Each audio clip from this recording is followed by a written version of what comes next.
Bueno, en este video vamos a resolver algunos de los ejercicios de la práctica del TOMAS, sección 14.2 de límites y continuidad en dimensiones superiores. Vamos a comenzar con el ejercicio 20. Este ejercicio nos pide calcular el límite replanteando primero la fracción. En primer lugar, ¿qué tenemos que hacer? Tenemos que calcular un límite. ¿Qué es lo primero que cualquier persona de bien hace cuando tiene que calcular un límite? Trata de ¿qué? De reemplazar los valores. Trata de reemplazar x por 4 y por 3. ¿Sí? Fíjense que acá tenemos la restricción, x es distinto de y más 1 para que no se anule el denominador. Pero para estos valores sí se da que x es igual a y más 1. ¿Sí? Como queremos calcular el límite, no tenemos inconveniente. Entonces, ¿qué es lo primero que uno intenta hacer? Independientemente de que acá me diga que sí o sí voy a tener que replantear la fracción, trato de reemplazar para ver qué es lo que pasa. Si me da un valor, ya está, es el límite. En este caso, lo que haríamos sería reemplazar y espero que pasa. Esto nos da 0 sobre 0, ¿sí? Entonces hay que salvar la indeterminación. Entonces, ¿ahora qué vamos a hacer? Vamos a hacer lo que nos está diciendo el enunciado. Vamos a tratar de replantear esta fracción. Entonces fíjense que tenemos una diferencia de dos raíces. Entonces, en general, ¿qué hacemos para sacar estas raíces? Lo que hacemos es multiplicar y dividir la fracción por el conjugado de, en este caso, el numerador. ¿Sí? Entonces, fíjense, tenemos esta fracción es igual a la misma fracción por el numerador, el conjugado del numerador multiplicado y dividido. ¿Sí? Esto es un 1, entonces no estoy modificando la fracción. Ahora, en el numerador, ¿qué me va a quedar? Tengo a menos b por a más b. Entonces, ¿qué me queda?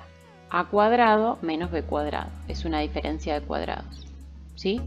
Y en el denominador me queda el producto. ¿Sí?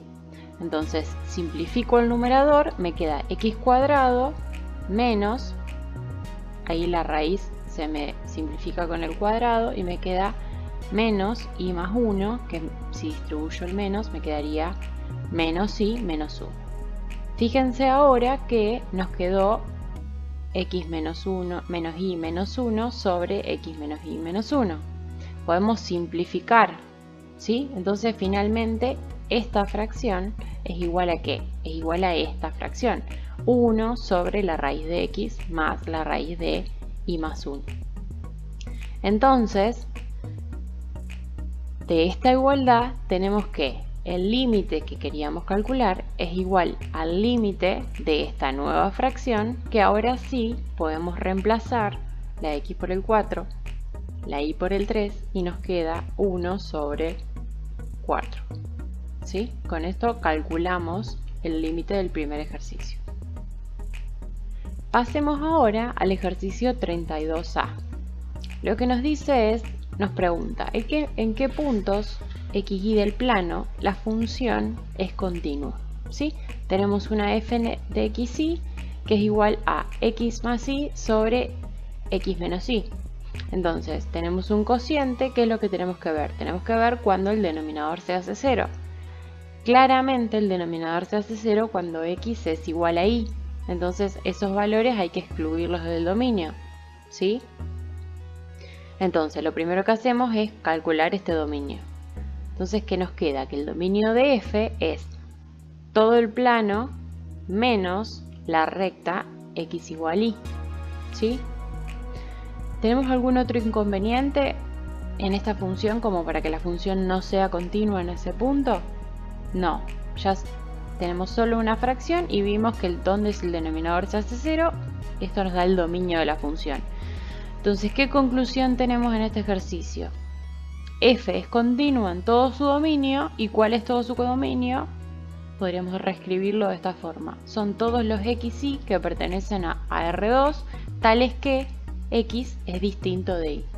¿Sí? Con esto concluimos el ejercicio 32A. Pasemos ahora al ejercicio 44. Este es un ejercicio típico del límite. ¿Qué nos dice? Nos dice, considerando diferentes trayectorias de aproximación, demuestre que la función no tiene límite cuando xy tiende al 0, 0. ¿Sí? Entonces lo que nos está pidiendo en principio es que calculemos el límite de f de xy cuando xy tiende al 0, 0, ¿sí? Pero nos está dando una ayuda, nos está diciendo que primero ese límite no existe, ¿sí? Fíjense que si nosotros reemplazaríamos nos quedaría 0 sobre 0, entonces tendríamos una indeterminación. Nos dice que ese límite no existe y que lo podemos probar utilizando diferentes trayectorias, ¿sí? Si nosotros probamos que por diferentes trayectorias un límite nos da distintos valores, entonces estamos probando que ese límite no existe. Ahora bien, ¿qué trayectorias podemos tomar? Lo más común es, si el punto al que yo le quiero tomar límite es el 0, 0, entonces las trayectorias más comunes son, en primer lugar, rectas de la forma y igual a m por x, donde m es obviamente la pendiente, ¿sí? Y si no, si con rectas nos dan los mismos valores, podríamos probar por parábolas, por polinómicas de cualquier potencia, ¿sí? O, por ejemplo, funciones donde la x está elevado a una fracción, raíz de x o distintas potencias de x, ¿sí? En realidad podemos probar por cualquier curva que pase por el 0, 0, ¿sí? Eso es lo más importante, porque por ahí lo más común es usar estas, y cuando en un ejercicio tienen que el punto en realidad no es el 0, 0, es el 1, 1, muchas veces igual escriben y igual m por x. Pero ¿qué pasa? No tiene sentido porque esta recta no pasa por el 1, 1, ¿sí? Entonces, en la mayoría de los casos vamos a estudiar límites en el 0, 0 y en esos casos esta es una buena opción. Pero si el límite no es el 0, 0, es fundamental que busquen curvas rectas o la función que ustedes quieran que pasen por el punto, porque si no, no tiene sentido, ¿sí? Entonces, ¿qué vamos a hacer ahora? Vamos a probar por lo más sencillo, vamos a probar por rectas de la forma y igual m por x. Entonces, suponemos que probamos por rectas y igual m por x, lo que nos queda es el límite cuando xy tiende al 0, 0, donde y es igual a m por x, ¿sí? Esta función, esto es lo mismo que pensar que tengo el punto x, m de x, que tiende al 0, 0, ¿sí? Entonces, si yo reemplazo y por m de x, nos queda esto, ¿sí? x por m nos da x cuadrado por m, x por m nos da el valor absoluto acá de x cuadrado por m, ¿sí? En este caso ya no hace falta tener el valor de y porque la única variable a la que le estoy tomando el límite es x, ¿sí? Fíjense acá, nos queda x cuadrado, que es algo positivo, y el valor absoluto de x cuadrado, que también es algo positivo. Entonces, en este caso se pueden simplificar, y lo que nos quedaría sería el límite, cuando x tiende a 0, de m sobre m, ¿sí? Esto ya no depende de x, entonces ese es el límite de esta función. Pero ahora, ¿qué significa que el límite me quede en función de m? M era una pendiente, ¿sí? Entonces, si yo tomo dos rectas distintas acá, por ejemplo, y igual a 1 por x, o y igual a menos 1 por x, si m toma el valor 1 y toma el valor menos 1, acá ¿qué va a pasar? Si toma el valor 1, nos va a quedar 1 dividido 1, 1. Si toma el valor menos 1, nos va a quedar menos 1 dividido el valor absoluto de menos 1, nos va a quedar menos 1 dividido 1, menos 1. Entonces, ¿qué estamos obteniendo? Para un mismo límite, por dos trayectorias distintas, estaríamos obteniendo dos límites distintos. Y con esto se prueba que el límite no existe, ¿sí? Entonces, ¿cómo concluyo? m sobre el valor absoluto de m puede ser más o menos 1. Esto depende de m, ¿sí? Entonces, con esto pruebo que este límite no existe. Bueno, pasemos ahora al último ejercicio. Pasamos ahora al ejercicio 51. En este ejercicio nos da una función f de xy por tramos. Esta función vale 1 si y es mayor o igual que x a la 4. Vale 1 también si y es menor o igual que 0. Y vale 0 en otro caso. Lo que nos pide el ejercicio es obtener cada uno de los siguientes límites o explicar por qué el límite no existe, ¿sí? Tenemos tres límites. Tenemos que analizar qué pasa con la función cuando me acerco al punto 0,1 en su dominio, cuando xy tiende al 2,3 y cuando xy tiende al 0,0, ¿sí? Para analizar un poco esto, lo que vamos a hacer es pasar al GeoGebra para visualizar cómo está constituida esta función, ¿sí? Entonces, ¿qué es lo que vamos a hacer ahora para tener una idea un poco más clara de qué es lo que pasa con esta función? Esta función toma valores ceros y unos. Entonces lo que vamos a hacer es graficar de alguna forma el dominio de esta función y pintar de un color distinto dónde vale 0 y dónde vale 1. Entonces de esa forma, al graficar los puntos, podemos ver cuánto vale la función en ese punto. Entonces lo primero que vamos a hacer es marcar los límites, ¿sí? La función se divide en donde la función y es x a la 4 y donde la función y es 0. Entonces vamos a marcar y igual x a la 4 igual 0, ¿sí? Estos son los límites. En algunos lados vale 1 y en otros vale 0. Entonces, ¿cuál es el sector para el cual y es mayor o igual a x a la 4? ¿Sí? Es el valor de y es mayor que esta recta, que esta parábola, perdón, que esta curva. Entonces es este sector, ¿sí? Lo podemos marcar, acá en GeoGebra se pueden marcar planos, yo ya los tengo hechos para ahorrar tiempo. Entonces marco ese sector, ¿sí? En este sector la función vale 1.